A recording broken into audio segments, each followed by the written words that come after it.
वाचण्यासाठी आणि त्याप्रमाणे चालण्यासाठी तुम्हाला काय करेल?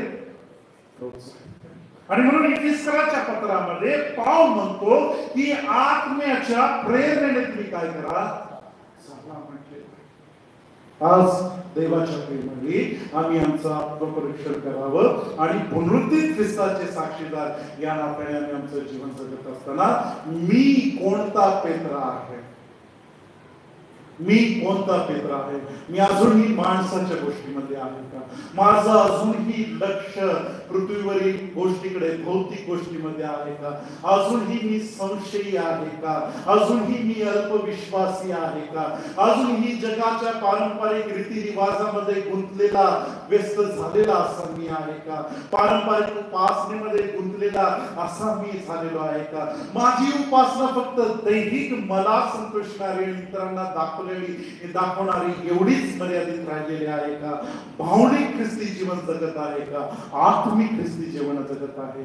याचं आम्ही पुन्हा एकदा स्वतःची वाखणी करून स्वतःचं अंतर्मुख या वचनामध्ये ठेवून पाहणं गरजेचं आहे. कारण की मी तुम्हाला एक खात्रीनं सांगतो, देवाच्या पवित्र आत्म्यानं संचलित नियंत्रित असणारं जीवन कसं आहे? म्हणजे पेत्र पेंटिकॉस्टच्या दिवशी तो एकटाच उभा राहिला नाही. जर तुम्ही घटना प्रसंगात पुढे बघितलं तर जो अधू होता, जो अपंग होता, जो पांगळा होता, त्यांना देखील उभं करण्याचं सामर्थ्य कुणामध्ये आलेलं होतं? पेत्रामध्ये. ते सामर्थ्य त्याच्यामध्ये नव्हे तर त्या जिवंत नावामध्ये, येशूमध्ये होतं. आणि ते जिवंत नाव विश्वासाने घेण्यासाठी देवाचा पवित्र आत्मा त्याच्यामध्ये होता. त्या सामर्थ्यानं ते नाव, त्या नावानं आज्ञा करण्याचा अधिकार त्या ठिकाणी त्याला प्राप्त झाला होता. सांगण्याचं तात्पर्य एकच आहे की देवाचा पवित्र आत्म्यानं असलेलं संचलित असलेलं जीवन वरील गोष्टीकडे आपल्याला केंद्रित करतं. देवाचं पवित्र आत्म्यानं संचलित असणारं जीवन देवाचं ऐकण्यासाठी, देवाचं वाचण्यासाठी प्रवृत्त करतं, प्रोत्साहित करतं. देवाच्या पवित्र आत्म्यानं संचलित असणारं जीवन ते स्वतःसाठी नाही तर इतरांना देखील प्रोत्साहन देणार होतं. काय होतं? काय होतं? इतरांना प्रोत्साहन देणार, उत्तेजन देतं. असू दे, एखादा व्यक्ती एखाद्या गोष्टीमध्ये अशक्त असेल, त्याला जमत नसेल, तर देवाच्या पवित्र आत्म्यामधला व्यक्ती काय म्हणतो? काळजी करू नकोस, येशू तुझ्या बरोबर आहे. हालेलुया. तो काय म्हणेल? काळजी करू नकोस, येशू तुझ्या बरोबर आहे. नाहीतर आमच्या मंडळीमध्ये लोक, अरे ते सीला कशाला जातोय? नका नका नका जाऊ.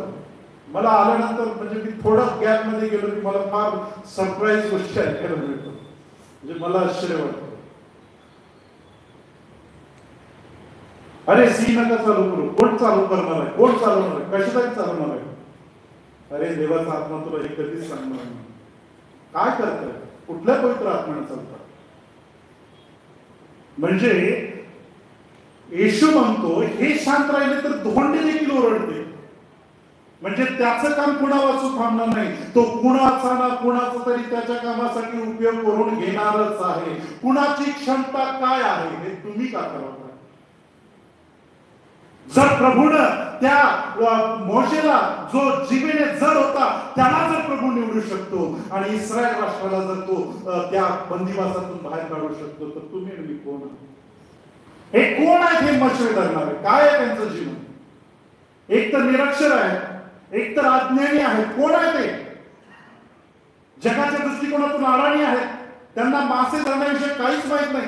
हे लोक जगाची उलथापालथ करणारे ठरले. हो, इथं प्रेषितांमध्ये म्हटले ना, लोक बघून त्यांना आश्चर्य होते. अरे हे निरक्षर होते, हे अज्ञानी होते, ह्यांना काहीच येत नाही. पण पहा हे कशा सामर्थ्याने बोलतात, कोणत्या धैर्याने बोलतात. ते धैर्य ते पाहत होते. अरे जर प्रभूनं कोणाला निवडलेला असेल तर तो अशक्त जीवनामध्ये देखील सशक्त काय करेल. मी सदैव सांगतो, वयानं आमची प्रौढता ठरत नाही. वयानं आमची प्रौढता ठरत नाही. देवाच्या आत्म्यामध्ये, वचनामध्ये किती आहे त्यावर तुमची प्रौढता ठरते. तुम्ही किती पोक्त झालेले आहात, तुम्ही किती वचनामध्ये वाढलेले आहात, तुम्ही किती प्रौढ झालेले आहात. आणि म्हणून पुढच्या भागामध्ये देवाच्या पवित्र आत्म्यानं संचलित झालेल्या जीवनामध्ये 3 बदल आम्ही पाहणार आहोत. आणि ते 3 बदल जे आहेत ते पुढच्या भागामध्ये आपण पाहू. लक्षात येईल. आणि हे शिकत आहोत का? शिकत आहोत स्वतःला